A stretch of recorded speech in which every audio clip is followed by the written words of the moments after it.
Erozия өзү көпчүлүк учурда дарылаштын кереги жок. Если цитологический анализ жакшы чыга турган болсо, 6 айда келип текшерилиш керек. Эгерде цитологический мазогунда изменение боло турган болсо, мунун дарылоо жолдору көп. Диатермокоагуляция деген бар, радиоволновое деген, лазерный операция деген бар, же болбосо конизация дейт, если өчүп кете турган болсо, эксизия деген оперативный жолдору бар.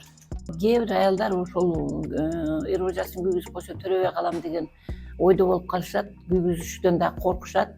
Анан эми азыркы методдор радиоволновой деген после диатермокоагуляция деле аялдар төрөй берет, анан эч кандай кийинки мындай зыяны жок.